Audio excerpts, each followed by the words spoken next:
The other one is, if you are a guest, it's the first time you're joining, there is a link there to join the Google group, the WACSE Google group. This is an organization that's focused in 2- and 4-year computer science education and transferability between the two organizations, two types of institutions, and anything we can do to improve that process. That's the goal of the group.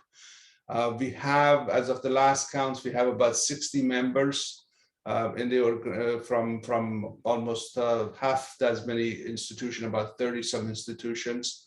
So the agenda is very flexible. We can change that agenda as we need. As I mentioned, Dan is here to talk about UW's plan to replace, or I'm assuming it's replace. I'll let you talk about that, CSE 142 and 143. And then we have the institutional update, and we are working, as we've discussed, many of you have been involved in the process. We are working, trying to get a new measure-ready pathway for computer science, and hopefully give some level of organization around how people can plan and students can be planned, and financially can use that information to help students get ready to transfer as junior in various computer science programs in Washington State. And then, of course, any other topic folks want to put in there, we'll go ahead and put that. So Dan, I'm going to come to you and ask you if you want to go first, or you want to be here as we go through the institutional update. It's your call. I would be happy to go first, and then politely take my leave, especially with Chloe is down the hall from me, so yes. We are covered. But okay. for this particular subject, the ball is correctly tossed to me. So if that's all right with you, I'd be happy to go whenever fits for you. That sounds good. We can go ahead and do that if you like. And I don't, unless there are objections, or unless somebody has something very urgent for us to bring up, Dan, the floor is yours. Okay. Would you like me to share? I'm happy to just yes, please go ahead and share. I'll go ahead and stop sharing. You should be able to share your screen. Okay.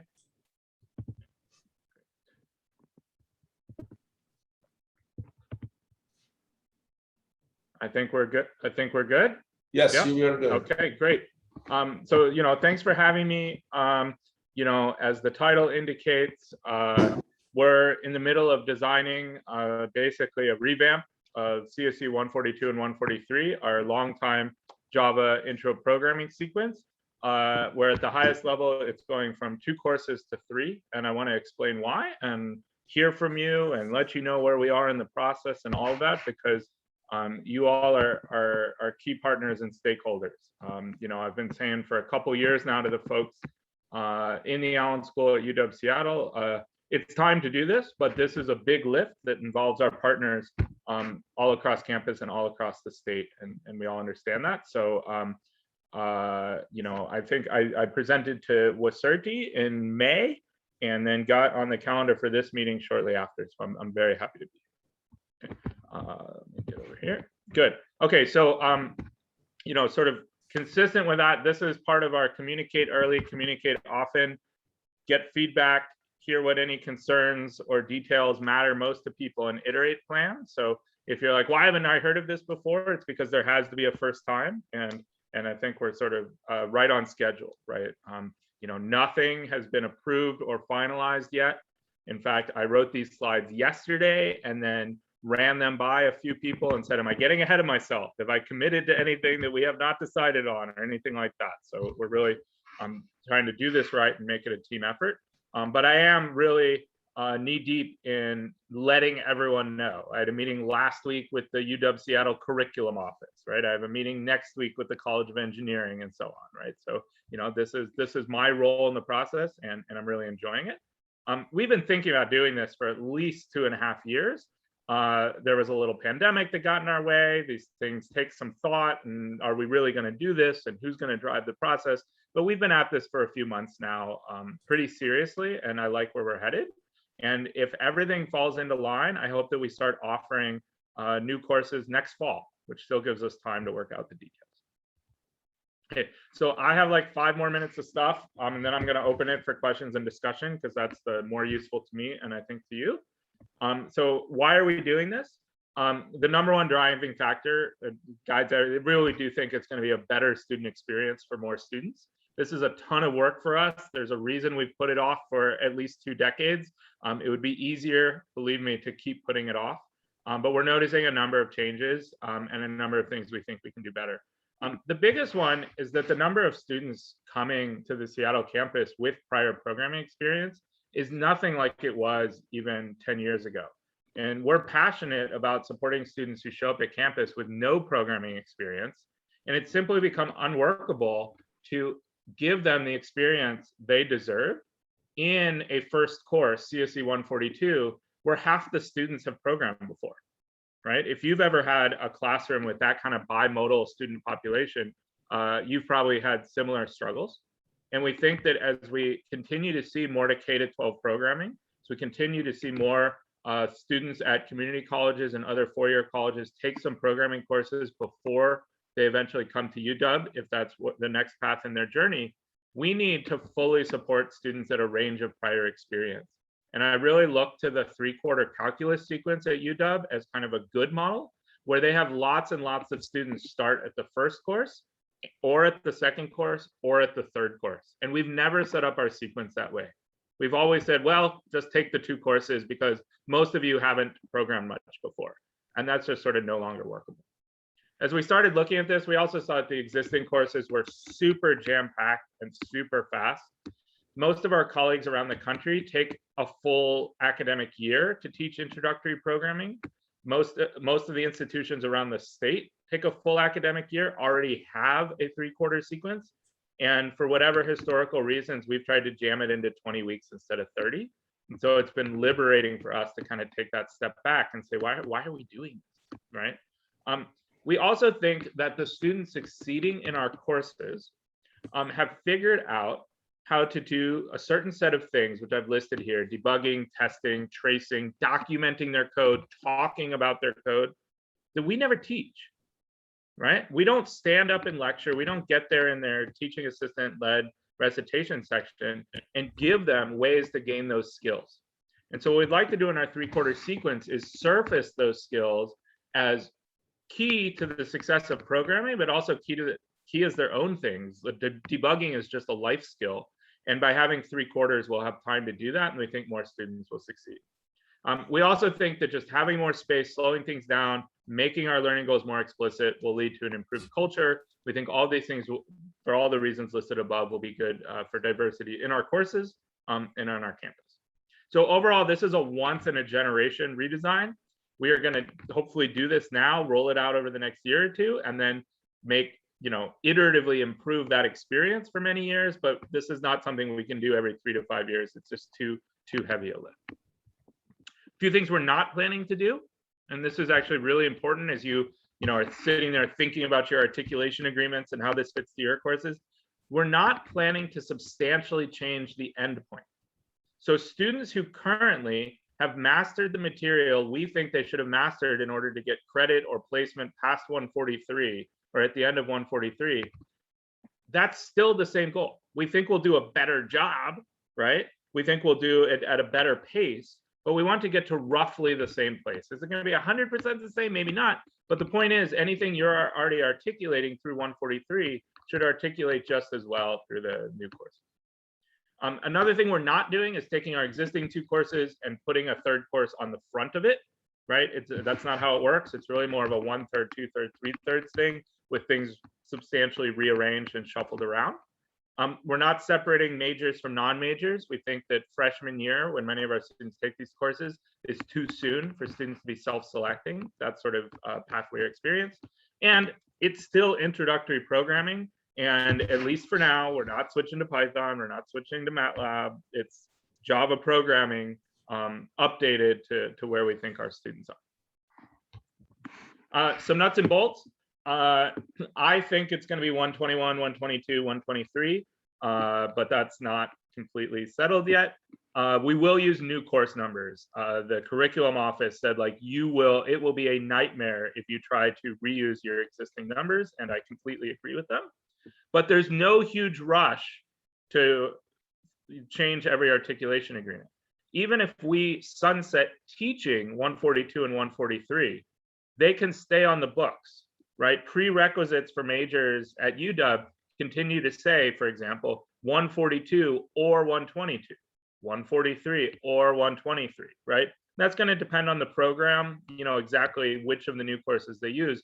But 142 and 143 don't have to get erased 6 months from now. They still exist. Okay. We're aiming for all the courses to be 4 credits, probably with 2 lecture contact hours and 2 smaller TA-led section contact hours. It's a big change for us to, kind of go to 2 lectures instead of 3, but we think that those smaller group settings have more value. And so overall, and this is the big challenge for us, 142 is 4 credits, 143 is 5 credits, and I don't have to tell you that 4 plus 5 does not equal 4 plus 4 plus 4. Okay, so there is a credit hour increase that we think is long overdue. And we think that it doesn't affect most students. We expect that for our majors in particular, many of them are going to start at the 2nd course. And so 9 is going to turn into 8 and not 12. And we think for a lot of other STEM majors on campus and even beyond STEM, they won't need the 3rd course. And so again, 9 is turning into 8. Or if they were taking the 1st course, then 4 is turning into 8. And we think they'll learn more from that experience. But this will be a challenge for figuring out, degree requirements and credit or counts, particularly for the 4-year degrees. Okay, good. For those of you who are like, okay, but how are you going to do it? This is my one slide on sort of where we are in terms of the actual content. The 1st course is absolutely for students who have not programmed before. And if you compare it to CSE 142, I think it's going to cover most of the same programming constructs, but with less of them figuring out how to do good design with them. It'll be more, can you use these correctly? Can you follow our instructions on how to use them? Do you understand what they mean? Can you debug programs with them? Can you test programs with them? But a lot of the emphasis in the current 142 on how you structure your code and can you guess what style we think you're right, we think that can be moved into the 2nd course. The 2nd course then is for students who have programming experience, and a lot of that will be in high school. It'll be in summer camps. It'll be at other institutions. Okay, some students with a little bit may still take the 1st course, but we think a lot of them will be ready for the 2nd course because they've seen variables, arrays, and loops, but they haven't necessarily learned to use them well. So the 2nd course will have a lot of that program design, but then also move into using key data structures like lists and stacks and queues, and then using simple object-oriented programming for compound types. Okay? And then the 3rd course, which will be essential for students going on to CS and CS-related majors, but maybe less so for the broader campus, will have binary trees, recursion, the rest of object-oriented programming, such as subclassing and inheritance, as well as the more complicated implementation of linked data structures. That's really it. I love to tell people that we actually call this the 3 Cheese Project, but that's an internal fun name. And that's my update. I'd really love to hear questions, thoughts, reactions from as many people as we have time for. And I don't know how you all typically handle discussion, particularly on Zoom.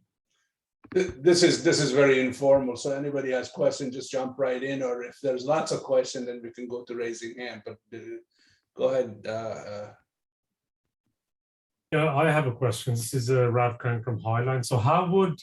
So we offer Python and obviously the Java series. So if students have taken Python, how would they articulate into the new classes? This is a great question, and it's a little to be determined. So certainly if a student at Highline has learned their introductory programming in Python, taken a full couple of courses, this 1st course, 1x1, is not going to be the right fit for them. One of the things we've got to get right for 1x2 is exactly those students who have not seen Java, but do have programming. And so that first week or 2 of 1x2 is really going to be merging those pathways of you took a Java course alongside, at the level of 1x1 versus, you've programmed and it hasn't been in Java. You've seen some of these things, but they look different and the type system is different and all that.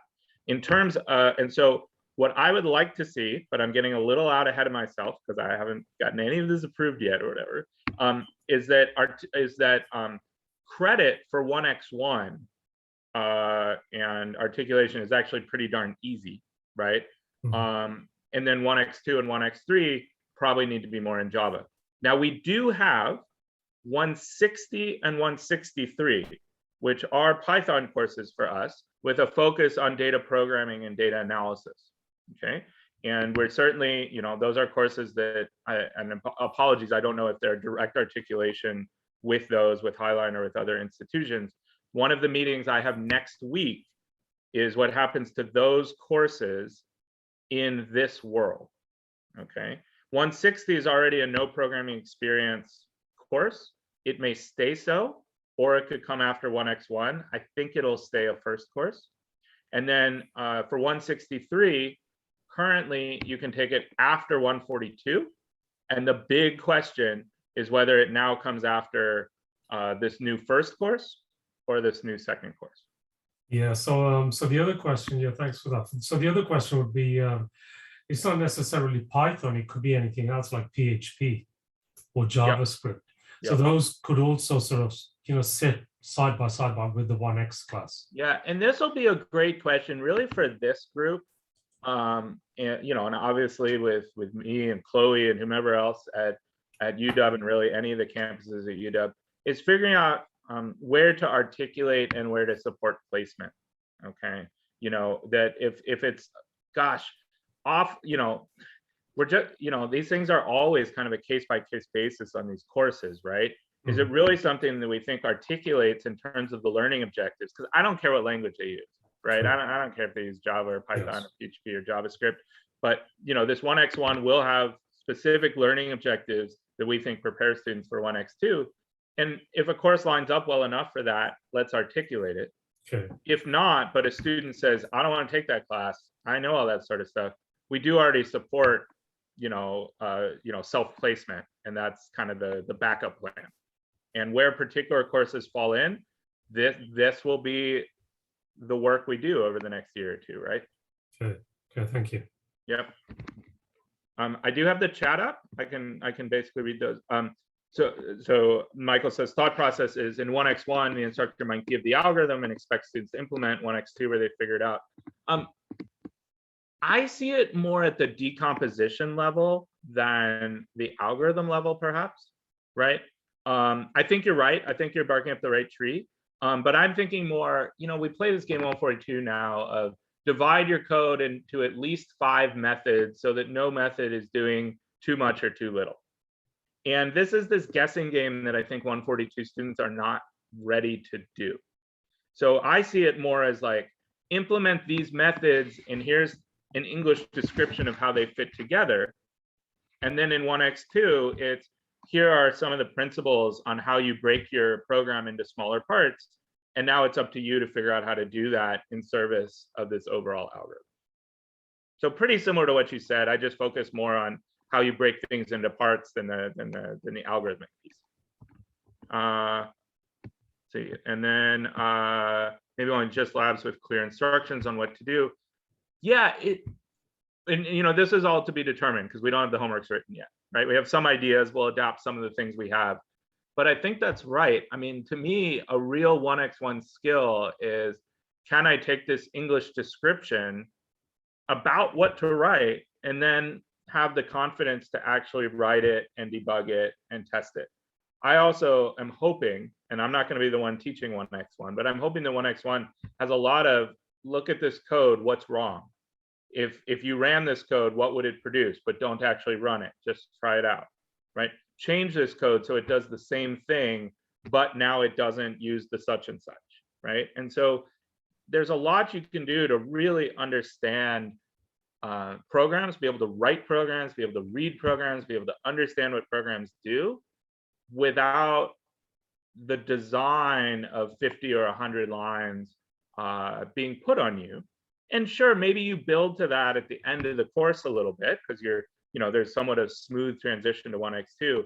But right now in our 142, we're grading them on these sort of style and program design things from the 3rd or 4th week. And so that's the distinction we're trying to make.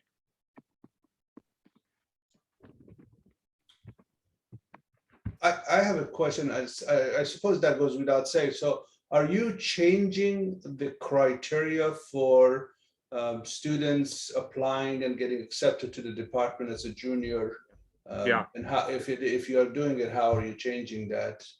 This is a great question.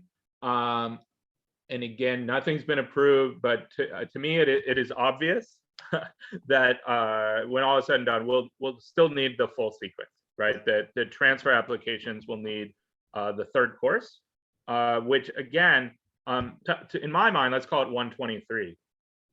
The story for the next couple of years is 123 or 143. And that can stay the story for quite a while after we stop offering 143.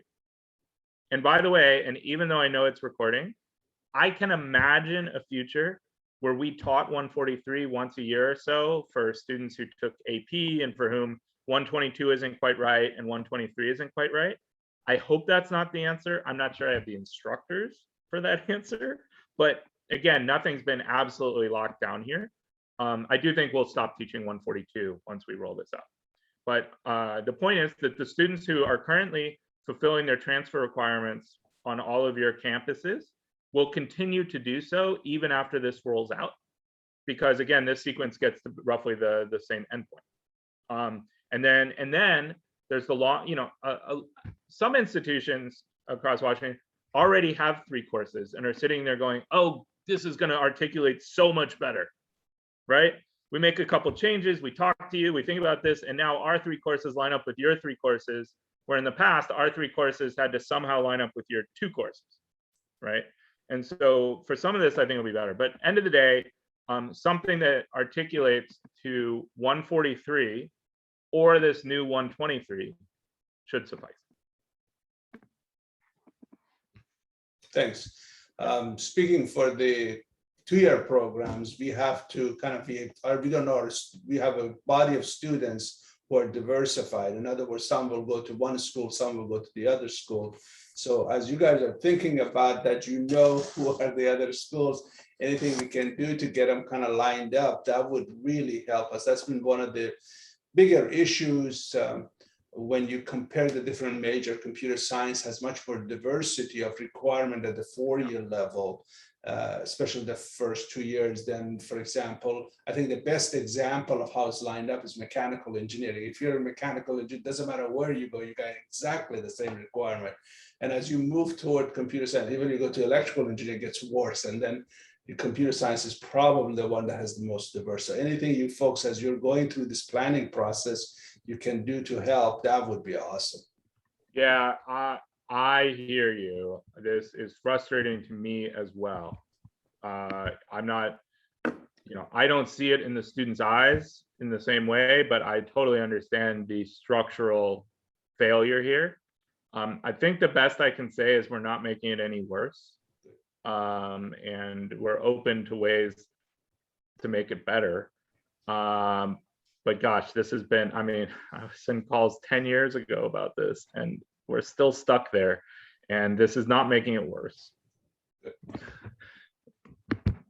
you trying to, but there any particular topics you're looking at adding, dropping along the way that we can look making small changes to help support? That is a really good question.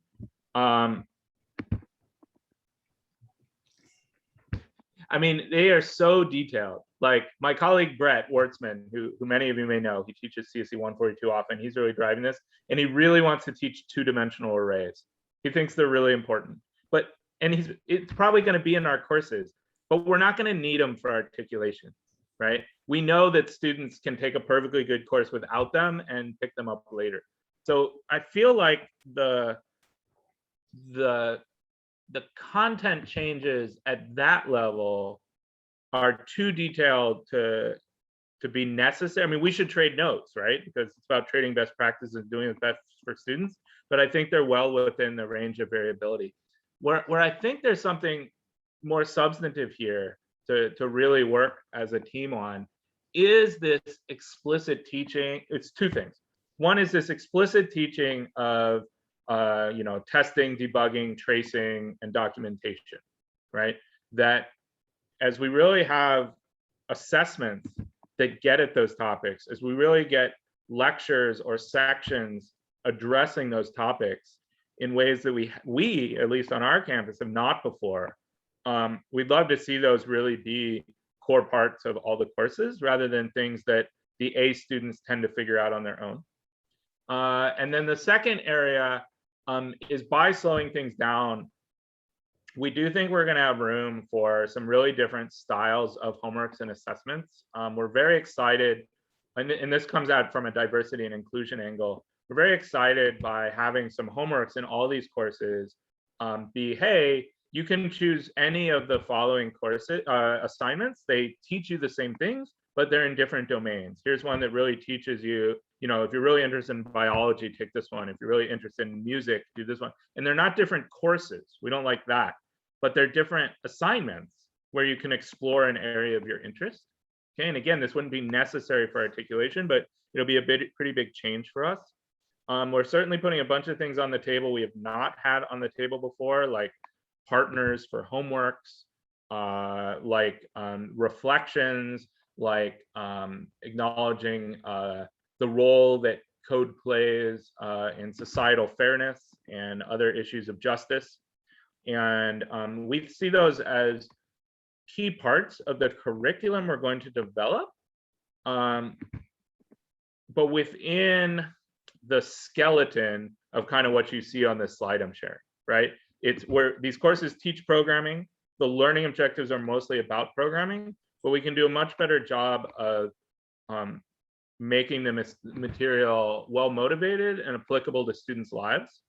And that's kind of I think we're really going to start fleshing that piece of our new curriculum out in the next few months.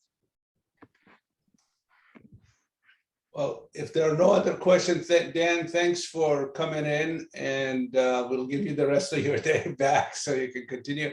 And you're welcome to come back. This group meets once in the fall and once in the spring, and you're more than welcome to let us know if you have some update or something you want to share, you want to come back and visit us or just be part of the group. That sounds really great. I'm happy to come whenever. On a lot of the stuff that you all typically go over, Chloe does such a great job. I think many of you know Chloe. I'm looking at her in the little box. Hi, Chloe. But I actually, especially twice a year, I'm very happy to come back. Here's what I imagine will happen. I'm not going to forget about you all. You're a key part of this. I think in January or so, I'm going to email you a pretty here's what we've got. And then ideally in spring, and fingers and toes crossed, I'm here saying, okay, we're going to teach a couple of these classes in the fall. This is what they look like. Here's a proto website. Again, no rush for you all, right? There's no need, there's no urgency to change the classes you have, but now we have a real thing for, kind of along the lines of, if there's anything you can adapt, if there's anything you can share with us, we're full steam ahead on hopefully rolling this stuff out fall 2022.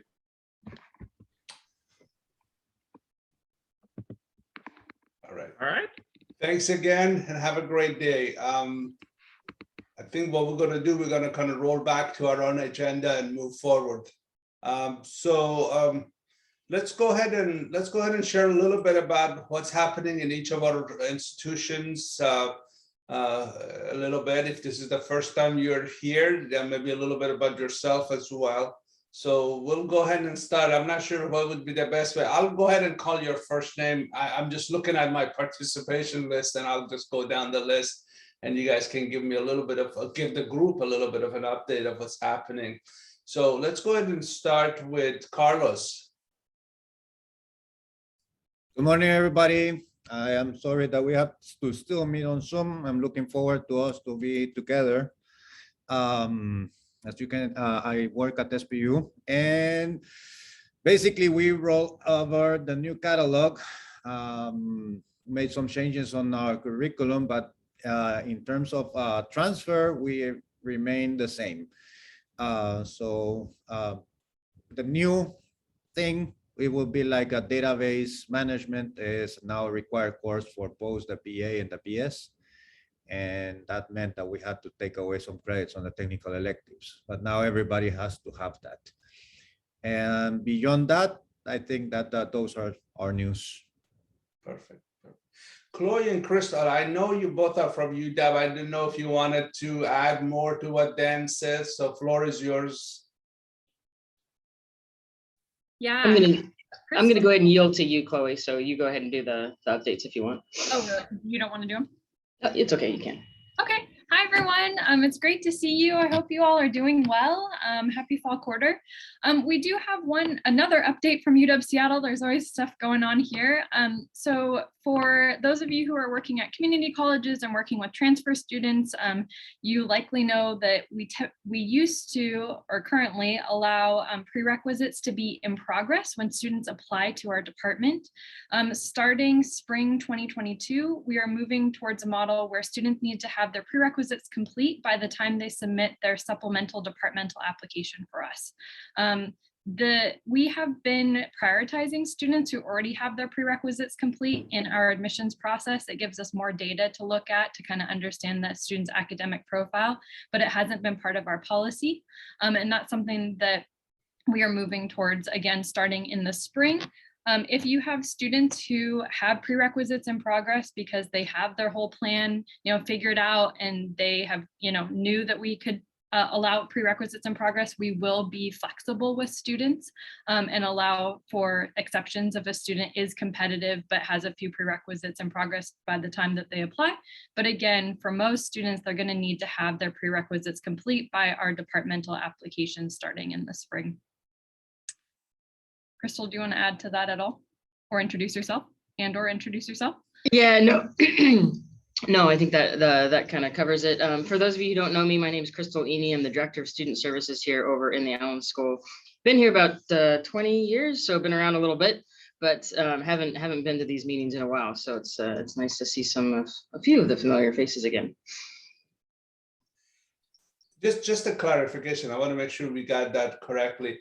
In the past, the student could apply, let's say they haven't taken CSE 143, they could apply because the evaluation would happen in June or July. By then they would complete it and they would be okay. Now you're saying they have to have finished 143, for example, before they physically apply, not by the time you're evaluating the application. Right. So for the UW Seattle, students have to submit 2 applications. They have to submit their UW transfer application, and then they have to submit a departmental application as well. By the way, we no longer do reviews in July, so for fall quarter, which is very exciting. So for fall in particular, the UW Seattle application is due on February 15th. Our application for the department is due on April 5th. So they'll need to have their prerequisites completed by April 5th. So that means that they can have prerequisites in progress in the winter quarter when they're submitting their UW Seattle transfer application. But by the time that they submit their departmental application, those do need to be completed. And then we send decisions out in May for falls now. Thank you. Thank you. Yeah. So David, I don't have much information about kind of which school you are from. If you want to share with us who and where and what's happening. Hi, I'm from Lower Columbia College down in Longview. Oh, our neighbor. Clark College. Yeah. All right. We're just trying to hold students together. Community college, a little different, and the good students, the students that know how to do college, and that they're fine. It's those entry students. We're just trying to hold them together because we're not completely back on campus yet. In fact, our programming classes, I'm the only one on campus. Everybody else is still doing it online. So,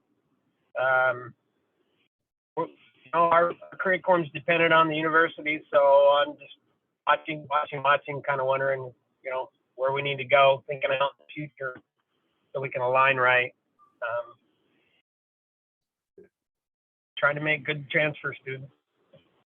Well, thank you, David. Nice meeting you, neighbor. Eric, Hello, I'm Eric from Seattle University. Nothing particularly new curriculum-wise. We're very excited to be back in person this quarter, so that's a positive development. And we're the biggest thing is we're in a new building. So we moved to a brand new building that has been in development the last couple of years, and so it's a really nice space, and it's been very exciting. thank you. Esteban, you want to take us? Hi, everyone.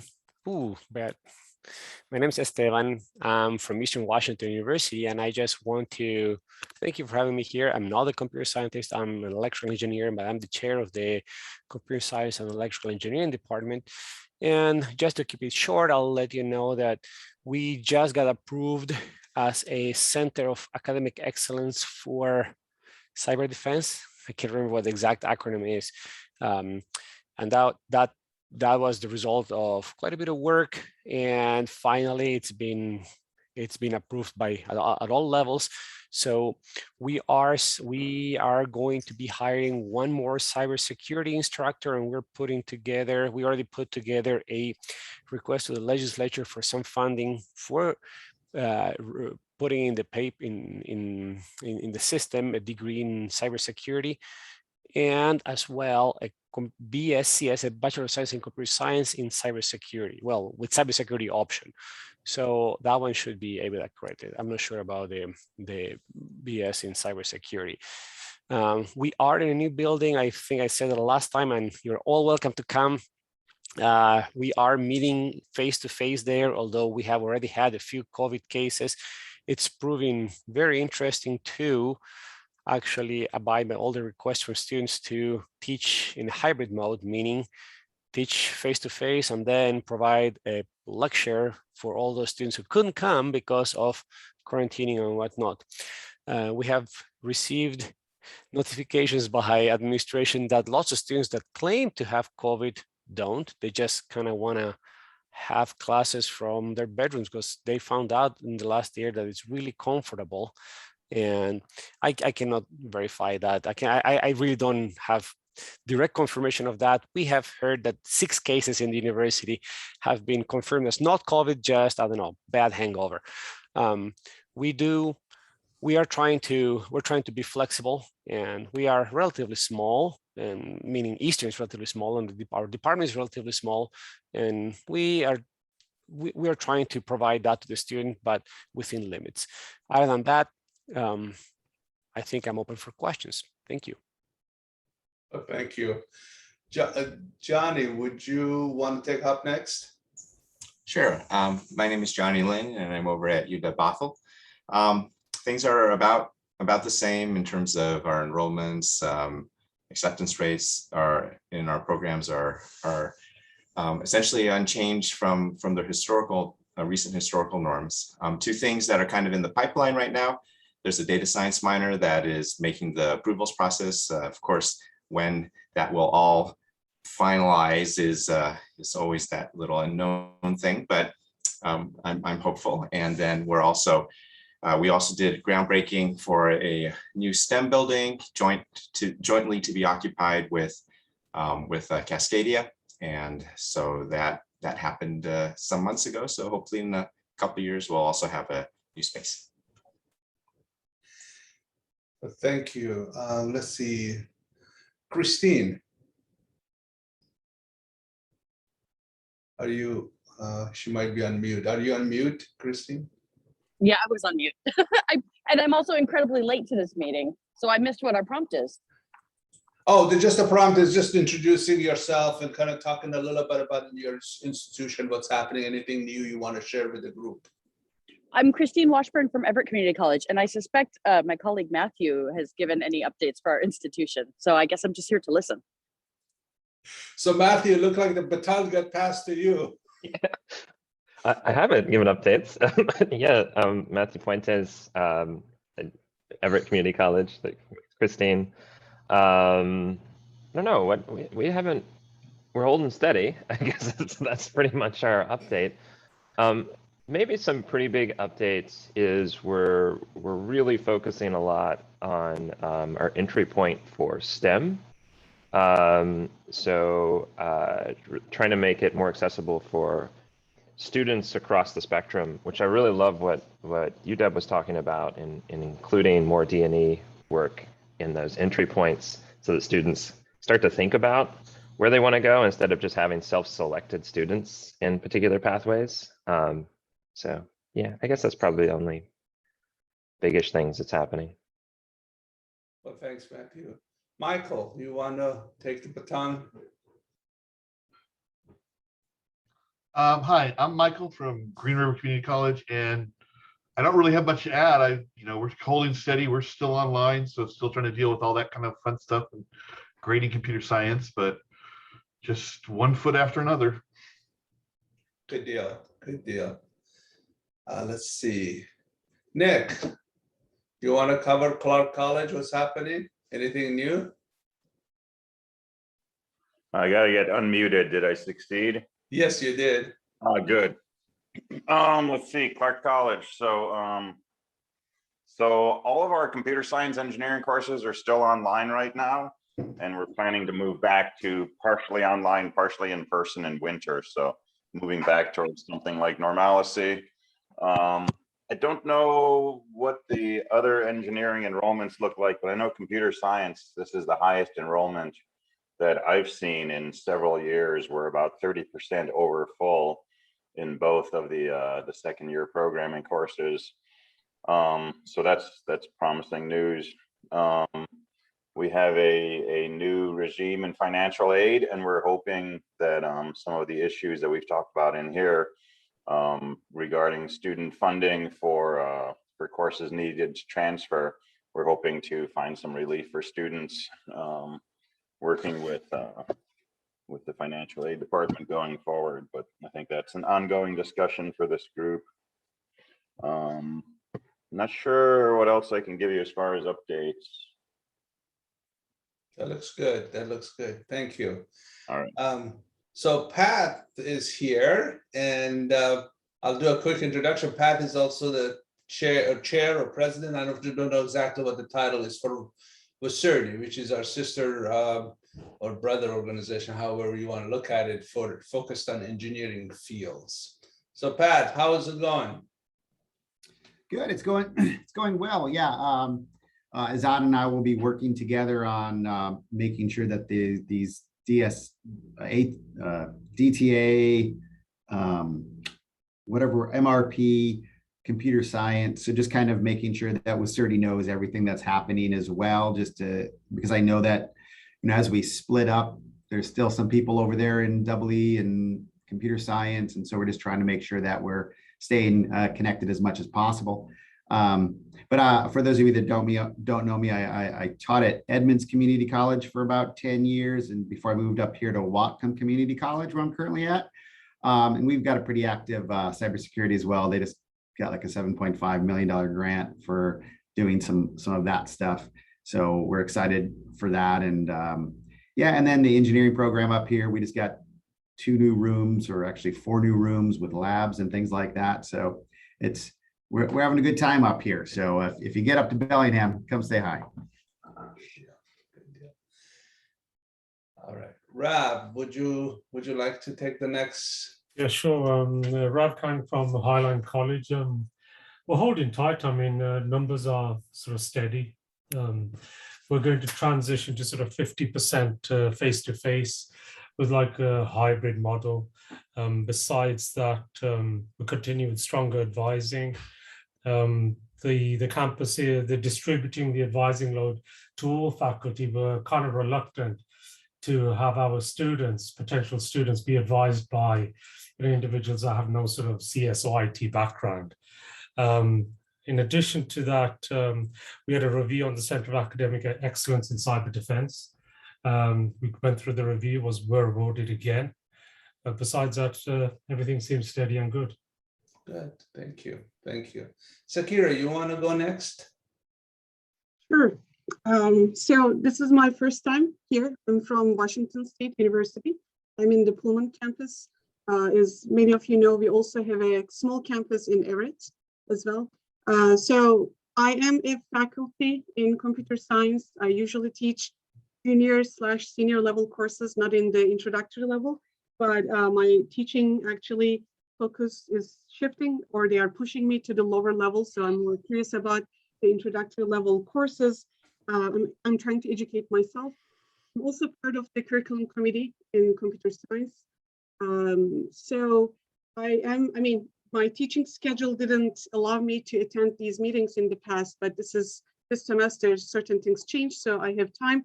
I just wanted to take the chance and to meet up with the group.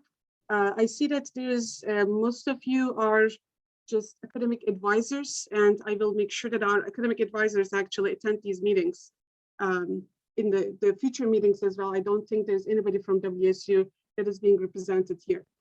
So it is, I mean, in terms of updates, I'm not probably the best person to give the updates. I'm aware of a lot of things, but I'm not the person to actually just kind of know everything about them. It is, a lot of things are going on definitely here. We are growing as well, but overall, I mean, because of COVID, certain things has been kind of a little bit slower. We are back in person fully. We don't have any online offerings actually. Everybody, all the classes are in person. We are enjoying it. There are challenges, but so far it seems like we are going back to normal. Well, thank you. So this just one addition. This group is actually, it's a mix of faculty and advisors, and when you get to the two-year community colleges, most of the faculty are also the advisors. So you're welcome to come, and this is the right place to come if you have want to tell us something about your program or have questions for the group. So thank you all for being there. We kind of used up our time. We are in the last 10 minutes of our time. So the next topic on the list was this whole MRP. And I see there are a few new faces here.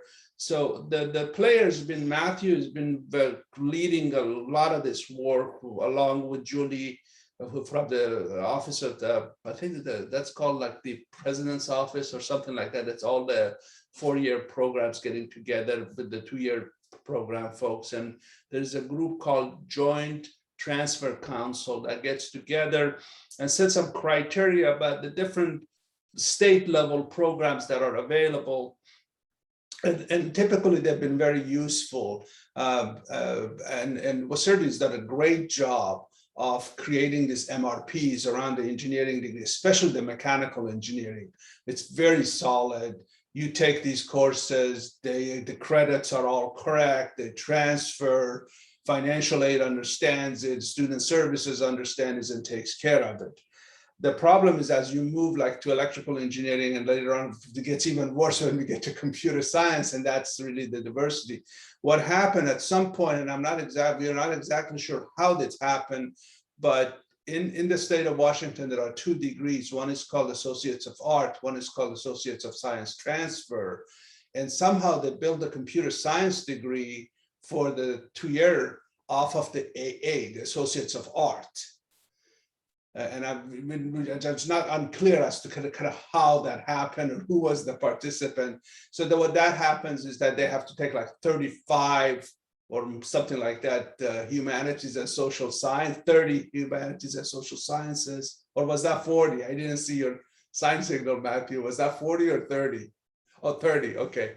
So 30 credits, which then what that does, that crowds us the math requirement, the science requirement, computer science requirement that they have to take, and they're limiting everybody to 90 credits. So when the student hits a 90, the financial aid goes away, and a large number of our students depend on financial aid to complete their programs. And that's pretty common, I believe, across all community colleges. So this is a real issue, at least, and it's getting worse from our point, as most of the community colleges are going to CTC Link, and most of the administrative and student services groups are trying to force students to that 90 credit and cut them off pretty close to that. There's a set of rules that they allow you, if you appeal, they go 25 credit more. And for most students, if they decided they wanted to do computer science and they took all the right classes, they'll be fine. The problem is that's a very small population. A lot of populations start in business or start something else completely different, or they're running start, which means they've taken a whole bunch of credits before they decide what they want to do, because they were thinking they were finishing their high school. But every class they take at community college kind of counts against that 90 credits. So all of a sudden they finish it, they can't take the last few courses to qualify to transfer to a program and as a junior. So what we're trying to do is at this group, if you're probably part of this discussion in the past, most of you have been, where we created an MRP based on ASD2. We took a look at all of your requirement, and hopefully you're updating or sending the updates as your programs change of all the schools. And we kind of use the requirement of every 4-year program in computer science in Washington that we had access to. And I think every one of you guys who are here will contribute to that.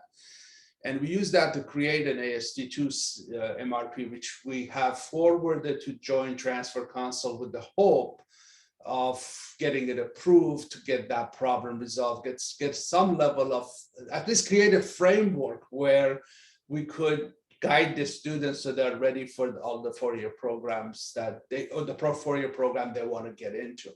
So where we are with that, we submitted it to the Joint Transfer Council. There is a work group that is being established to work on that. Matthew is going to be on it. Pat is going to be, Pat, you're on it, right? Yeah. Yeah. And I'm going to be on it as well. If there are other people who are really dying to be on it, let me know and I will forward the name to them. So the working group's basically job is to take a look at what is that other AA-based MRP was written, and take a look at this new proposal and see if there is a way we can bring them together, which one serves the student population best. And hopefully in spring, we could present that to the Joint Council and then hopefully get that established. For folks who are not familiar with this, this can be a pretty big thing. At least I've noticed it in Clark College, and I was really curious to see what everybody else is experiencing. We are finding that the financial aid is starting to zero in on that minimum, not using the 90 as being the maximum, not the minimum number of courses they have to take. And if they go over that, they do appeals, and there are issues that come up. So it's a stumbling block. Especially what's especially concerning is that it really doesn't affect students who are well aware with their parents or somebody in their family, or somebody advised them correctly up front, or they were exposed to what degree they want to go and they decided to go in that degree. What the people who get really hurt, the students who get really hurt with this program, are the students who are new to the whole thing. They had to do some exploration to figure out where they want to go. And then now that they've decided where they go, this thing is really kind of, and it's a significant effect. Anyway, so that's that item number 4 on the agenda. That's all it is. This is in the progress. If you're interested to see some of the background, we are recording most of the conversations, so you can go back to the past recordings and watch them. And on this website, let's see, you can go to this website, and on the top you can see what the requirements of each school is, compare various schools, see what the MRP looks like, or anything else that regarding the CSMRP. And anything else you want to talk about as far as this floor is open. Hey, on that AA degree for CS, well, we had lots of conversations with our dean. You know, the state board, I'm not quite sure, they got it in their mind that there were these universities that had BAs in computer science, not BSs.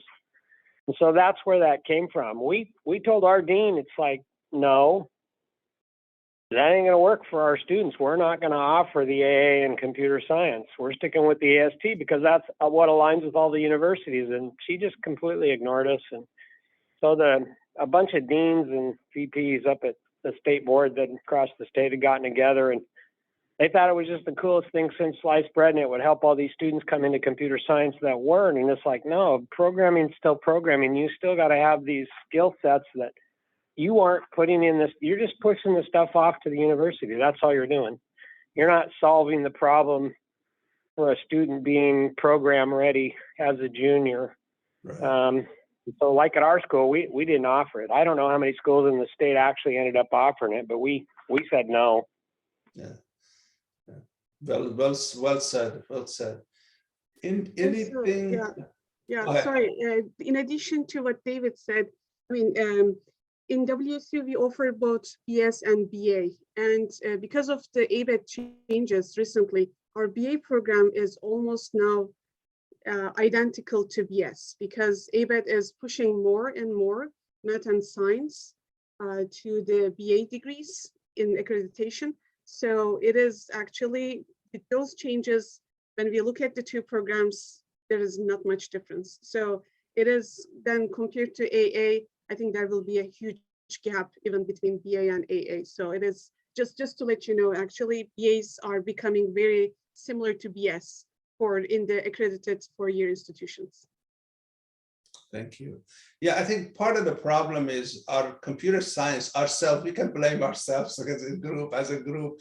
We in the past we haven't been active at the state level, so they really don't know what our requirements and our issues are. So one thing we could do as a group is make sure our representative at the JTC stands for Joint Transfer Council, and they're usually either deans or department heads that attend those meetings. So if you have somebody from your organization there, make sure you prime them in the next event. They're going to be talking about computer science. So make sure they're aware of your requirement for your degree and the fact that what your feelings are toward what you need for a student to come into your program to be qualified. So that plug I'll put in there. Go ahead. Can I just ask the group a question? So like right now, so we just went through this process last year and the year before, just getting another MRP on the books for material science and manufacturing. So now we have 4 MRPs or for engineering. And really it was like the Joint Transfer Council and Julie with the Council of Presidents, like they, we as WASCE got together, we had a working group. We then voted as a membership on this is what we wanted to move forward, and did that. So I hear Azad saying you should go talk to your representatives on the Joint Transfer Council, but I think your voice is going to get lost, right? And I think that really what needs to happen here at this council is that that there has to be a single unified voice moving forward on this. And so I think right now that working group that Julie is kind of putting together with this group as well as with CERTI, where I'm kind of acting more as a touch point rather than like having our members actually be the ones that drive the actual creation of these documents. That I guess I would say that if you really want to have an impact on what those DTA/MRPs look like, this is the place that it needs to happen, because otherwise it starts to lose the voice. So I think, having Azad, Matthew, and myself be on that working group is going to be okay, but really this is the place. I mean, at least that's how WASCE has done it. The Joint Transfer Council has taken what we have moved forward and said, yep, that looks great. And then working with the Council of Presidents. So that would just be my advice. Pat, let me interrupt you really quickly. I see a lot of people are leaving. Thank you for joining the meeting. I know we are over 9. You guys take care. If you need to take off, go ahead and take off. We'll hang around and have a continue this conversation, because this is a strategic conversation about how we can shape the state level discussion that is happening, and Pat and Waserdi have a lot more experience about how that really works and how it works well. So it's a worthwhile thing for us to listen. So go ahead, Pat. Thanks for letting me do that. Well, that's all I wanted to say. So like, I mean, because if I'm on this, you know, once we get together with this other working group, the experts are going to be in this room, right, with this organization. So there has to be that conversation. Right. So just to bring you up to speed, Pat, we already have submitted what we believe is the right thing. Joint Transfer Council has that DTA, that AA-based program. So now the question becomes, we need to I'm guessing the work group is putting a presentation together that we can take forward, not changing what our proposal is for the AST2 based MRP, but kind of coming with the not the justification, but why this is the right thing based on the work we've done in this group. So the goal, that's my read of the work group, is kind of customizing what we are saying in a way that makes sense to the Joint Transfer Council, because they don't have as much knowledge about it. You're absolutely right. They don't have as much knowledge or as much experience in the stuff that we do. So now the question is how we can make sure they understand what we are saying. All right. So the documents that you shared then, that the effective fall 2021, the CS MRP. Let me kind of bring the screen up so we are all looking at the same thing. Yeah, CS on the top of the page. So let me go ahead and share that. So we'll just share the whole screen. So this is the document that we pushed forward. Yeah, okay, I've seen that one. And then the other document that you linked to, that blue one, Which is that one? kind of? Oh, this one? Yeah. So this one is very small, but we can expand it to take a look at it. So unlike mechanical engineering, which is very clean. I mean, you take dynamics, statics, and that I'm envious of that. So basically every school teaches the same thing, every school agrees to the same thing and all that. Computer science is very different from that. Depending on which four-year degree you're looking at, the requirement dramatically changes. So for example, some schools have no physics requirement, and some schools have all three physics as a requirement. So what happens at the end of the day, we need to be allowed a wide range of credit and a wide range of flexibility in each program, and maybe a document like that is kept up to date. So this is like what Rebecca created for engineering. Yeah. Yeah. And the folks in this room are the people who helped us put this together. Okay. So this is kind of the backup document to what we created there. The reason the range for each requirement is wide and things like that. So anyway. Okay. And so all the names that I'm seeing, like with Esteban at Eastern Washington and Perry at Western. Right. So those are the people that. For most part, their update. I know Central Washington University. I don't think we had anybody here from Central. I know Megan has moved. I think she's now in Tacoma, University of Washington, Tacoma. So some of them have. Esteban is there. Seattle Pacific U. Carlos was there, right? He just moved. Eric is here. Johnny is here. Chloe is the representative for UW Seattle. And let's see who else. So most of these folks, everybody's here. Sakira is here from Washington State, Pullman. And then Vancouver, Scott Wallace is not here, but he's kind of, he's a chair of the CS department over there. And once in a while we get those folks to attend, but these are the program. And, awesome. And so that's a big job. And as you know, I don't expect the four-year programs to converge, but hopefully this group can help a little bit whenever possible to get the curriculums to be a little closer, because but our expectation is that the four-year program will stay diverse. Well, I'll just say from our perspective, we have received an email, but by the way, this is Esteban from Eastern. We have received an email from Julie Garber, the Council of Presidents person, requesting someone from every school to review the proposed AST Track 2 proposal. So I believe one person from each of the 4 years is going to be present there. At least that was the request. I don't know if every university has to have a representative, but we have been asked to provide a representative. So that's where we are in this process right now. And the name should be completed. The name of this group should be completed by tomorrow, I think, or sometime this week. I don't know. We were asked to provide names tomorrow. October 13th was the invitation deadline. All right, this is all very helpful. Thank you for that. It makes sense now. I just, yeah, I didn't know that she I'm was. glad, Pat, I'm glad you're there because I think you understand, you've been through this hurdle once before. So any guidance you can give us so we don't strafe and get this job done would be very, very helpful. One quick thing too, is that I think the other thing that we ran into coming back to a discussion maybe the three of us should have, Pat, is the AST also doesn't quite fit CS.